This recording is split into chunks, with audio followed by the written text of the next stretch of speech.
Hi habari, naitwa Eva, ni mwanasaikolojia. Karibu katika YouTube channel yangu ambayo utajifunza ni namna gani ya kuweka akili yako sawa, ni namna gani ya kutunza afya ya akili yako, ni namna gani ya kuweza kujijua wewe binafsi na kujua watu walio kwenye mazingira yako na namna ya kuishi nao. Kwa sababu afya ya akili yako inahusisha mazingira yako, inahusisha namna gani unaishi na watu, hata jamii pia inayokuzunguka, jinsi gani utaweza kuelewa na kukaa sawa kiakili hata kitabia. Karibuni sana. Have a good day. Be blessed. Hi habari, naitwa Eva Malkia Msaki, ni msaikolojia mnasi. Kwa Kiingereza wanasema counseling psychologist. Karibu kwenye YouTube channel yangu ambayo utaweza kujifunza vitu mbalimbali kuhusiana na afya ya akili, kuelewa namna ambavyo afya ya akili inaweza ikatuathiri kwenye maisha yetu binafsi kila siku, na pia kujua namna ambazo utaweza wewe binafsi kujikwamua na kutengeneza afya yako ya akili kuwa nzuri, na pia kutengeneza watu wako wa karibu kuwa na afya nzuri ya akili, kwa sababu afya nzuri ya akili inaanza na wewe binafsi kuwa vizuri na kuwa na utimamu kwenye akili yako. Leo ningependa kuongelea, tunasema hadithi na uhalisia kuhusiana na afya ya akili. Kuna watu wana myth na kuna vingine ni reality kuhusiana na mambo ya afya ya akili. Watu wana hadithi ya kwamba mtu mwenye shida ya afya ya akili basi ni mtu ambaye anaonekana ni kichaa, ni chizi, anafanya vitu ambavyo sio vizuri, anaweza kuwa ni mkorofi, anapiga watu, anaokota makopo, au unamuona mtu ambaye yani unamwona kabisa huyu tuseme amechanganyikiwa kwa sababu unamwona ni mgonjwa. Hapana. Shida ya afya ya akili inaweza kumpata mtu kabisa ambaye anafanya kazi yake vizuri, anaenda kazini, anaenda kanisani, anamtukuza Mungu, anamwabudu Mungu, anafanya vitu ambavyo ni vizuri, lakini akili yake au nafsi yake inapitia matatizo mbali ambayo yeye binafsi yanamzidi kiwango chake cha yeye kuyabeba kwenye nafsi yake. Kwa hiyo mtu kuwa na dhana ya kwamba afya ya akili lazima uwe kichaa, sio dhana ambayo ni nzuri, na sio dhana ambayo unaweza ukampima mtu kuwa kwamba huyu ni ana changamoto ya afya ya akili. Lakini hata mtu ambaye yuko peke yake, yuko ambaye anafanya vitu ambavyo ni viko sahihi kwenye jamii yetu, naye pia anaweza akawa na changamoto ya afya ya akili, aidha kwa kujua ama kutokujua. Kwa hiyo utamjuaje huyu mtu ana changamoto ya afya ya akili? Unamwona amepoteza interest ya kupenda kufanya vitu ambavyo anafurahia kila siku. Unamwona kabisa anajitenga, unamwona amebadilika, anafanya tabia ambazo sio za kwake, na inakuwa ni muda mfupi tu, na unaweza kuona mabadiliko aidha kutokana na scenario ambayo ameipata kwenye maisha yake, ameweza kushare au kutokushare. Kwa hiyo mtu ambaye ana shida ya afya ya akili sio lazima ukote makopo, lakini anaweza akawa vizuri, lakini akawa na changamoto ambayo inamsumbua kwenye akili yake. Lakini dhana nyingine ni kwamba mtu ambaye ana changamoto ya afya ya akili au mtu ambaye anasonona ni mtu ambaye muda wote yuko amenuna, yuko na huzuni, yuko na uchungu. Kwa Kiingereza nasema depression. Depression sio kama lazima uwe na uchungu au uwe mtu ambaye unaonyeshana umenuna sana, hapana. Inaweza ikatokea kwa mtu ambaye hata anacheka, mtu ambaye ana furaha muda wote, mtu ambaye anawasiliana vizuri na watu, mtu ambaye anafanya kazi yake vizuri, lakini ndani anasonona kubwa ambayo inamla yeye kama yeye. Kwa hiyo ni vyema kuweza kuelewa kwamba hizi dhana ambazo tunatengeneza kwamba mtu akiwa amenuna, mtu akiwa labda jisikii kuongea, au mtu ana personality fulani ambayo sio ya kuji-interact na watu, basi huyo mtu ana changamoto ya afya ya akili. Hapana. Anaweza akawa yuko sawa, lakini yule anayecheka akawa pia na tatizo. Lakini dhana nyingine ambayo watu wengi sana huaga tunaichukulia kwamba huyu mtu anaweza akawa na shida ya afya ya akili ni kwamba tunaamini yule mtu ambaye ana furaha muda wote, yule mtu ambaye anacheka hata kama kwenye magumu, hata kwenye changamoto fulani, yeye anafurahi tu anacheka, basi huyo mtu yuko sawa. Hapana.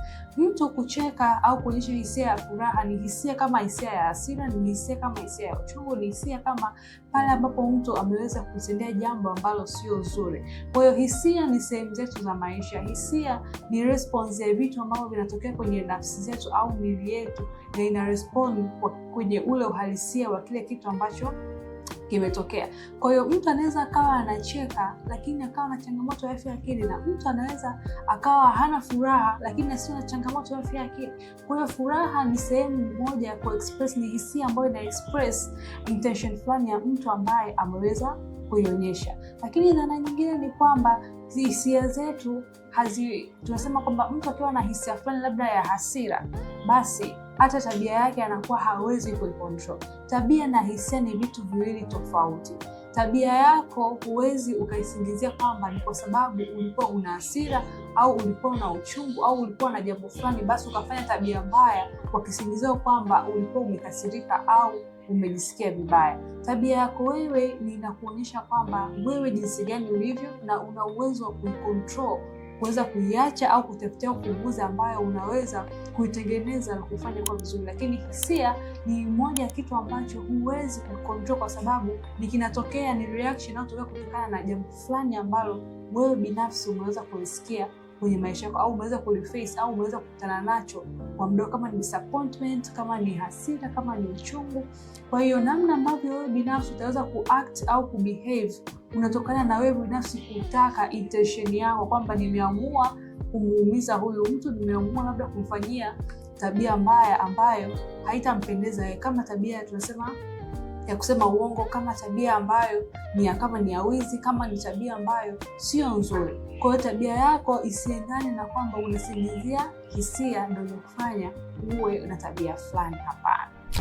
Dhana nyingine ambayo unaweza ukaielewa ambayo inatofautisha kwamba mtu ambaye ana shida ya afya, kila mtu ambaye yuko sawa, ni kwamba mawazo yetu sisi tunayaamini kwamba yanakuwa ni kweli. Tunasema thoughts, we believe kwamba thoughts are facts. Hapana. Mawazo yetu yanaweza yasiwe sahihi kwenye vitu ambavyo tunavipitia au tunaviona kwenye maisha yetu. Kwenye vitu ambavyo sisi tunaviwaza, mawazo huja na vitu vingi sana. Inaweza kaja na matukio, inaweza kaja na vitu ambavyo umevisikia, vitu ambavyo umeviona, changamoto mbalimbali, sehemu ambazo ulikuwa unapita. Unaweza kutengenezea wazo ambalo linaweza lisiwe la kweli. Kwa hiyo mawazo yetu sio ya kweli muda wote. Lazima uweze kujua, kuweza kuestablish kwamba hili wazo naloliwaza, je, lina ukweli ndani yake? Je, nachokiwaza kina uhakika? Kwa hiyo lazima utafute ufumbuzi na sio kuamini mawazo ambayo wewe binafsi unaamini. Na pia dhana nyingine ni kwamba kutafuta msaada wa kisaikolojia, basi wewe ni mtu ambaye ni dhaifu sana au ni mtu ambaye haujielewi au ni mtu ambaye sio tunasema mwamba kwenye jamii yetu. Hapana. Unapotafuta msaada wa kisaikolojia ni moja ya step ambayo ni nzuri sana na inaonyesha kwamba wewe binafsi unajitambua na unajua kabisa kuna kitu ambacho hapa kwangu hakiko sahihi, kutokana na namna ambavyo naijua nafsi yangu, namna ambavyo naijua mwili wangu, namna ninavyojua hisia zangu zinavyofanya kazi. Kwa hiyo wewe utafuta msaada ni kwenda kutafuta clarification ya vitu ambavyo vinaweza vikawa vinakudisturb kwenye maisha yako ya kila siku. Kwa hiyo unapoenda kutafuta msaada, unaweza kusaidika na kuweza kutatua changamoto ambazo zinatokana na zile hisia na zile changamoto ambazo umepitia, events au namna ambavyo wewe binafsi umeweza kukuzwa kwenye mazingira ambayo yamekutengenezea fikra fulani, tabia fulani na personality fulani kwenye maisha yako. Kwa hiyo sio udhaifu kwenda kuomba msaada, bali ni njia ambayo itakusaidia wewe kuweza kupata solution ya jambo lako. Dhana nyingine ni kwamba tunapokuwa tunafanya vitu tunakwamba hatuna maamuzi ya vitu ambavyo tunavifanya. Either vitu ambavyo ni vya maumivu, either vitu ambavyo ni vya furaha, au uko kwenye situation ambayo wewe binafsi unaona kwamba huwezi au unaashumu kwamba huwezi kuweza kutengeneza au kumake a decision. Hapana. Sisi sote tunatakiwa tuwe accountable na maamuzi yoyote ambayo tumeweza kuyafanya.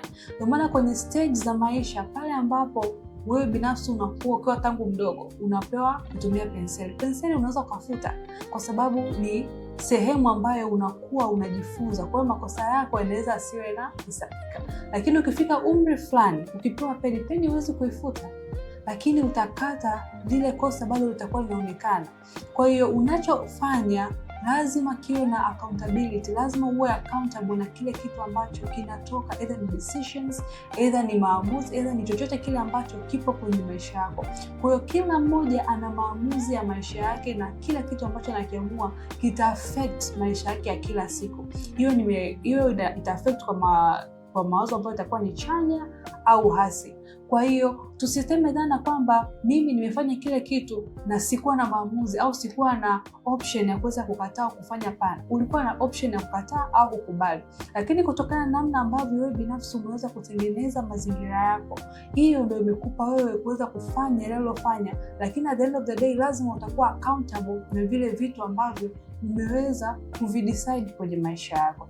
Na kitu kingine cha mwisho ni kwamba afya ya akili au changamoto ya afya ya akili mtu anapoipata haimaanishi kwamba huyo mtu hana thamani tena kwenye jamii yetu, kwa sababu wengi wetu tunaona kwamba mtu akiwa na changamoto ya afya ya akili basi ni mtu ambaye hafai tena kwenye jamii yetu, especially kwenye dhana kwa upande wa wanaume. Wanaume wanapitia changamoto nyingi, lakini society yetu imewatem kwamba wao ni watu ambao wako strong muda wote, watu ambao hawatakiwi hata kupata changamoto yoyote ambayo ita-involve hisia zao. Lakini hapana, mtu ambaye anapata changamoto ya afya akili, mtu yoyote ambaye anakutana na changamoto au vitu ambavyo viko nje ya uwezo wake, ambavyo vinaweza kukutana na maisha yake, na anatafuta namna ya kuprocess, kuadjust na kuweza kufanya vitu vikawa sawa kwenye mpangilio ambao utaweza kutengeneza maisha yake akawa marahisi, lakini kuongoza maisha yake na watu wake waliopo karibu. Kwa hiyo hizi zana za afya ya akili tuweze kujifunza na kuelewa kwamba kwenye jamii yetu afya ya akili sio ugonjwa ambao wanasema ni rare, ugonjwa ambao ni adimu. Hapana, unampata mtu yoyote sehemu yoyote, aidha kwa kujua au kutokujua. Kukujua ni namna ambayo wewe utaweza kujua mwili wako, akili yako na nafsi yako na namna ambavyo vinatenda kazi.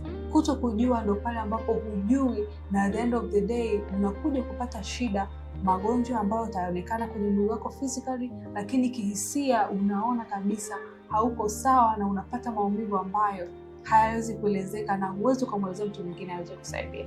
Karibu kwenye session zetu, book your appointment ili uweze kujifunza na kuelewa namna gani unaweza solve changamoto zako za kila siku. Have a good day.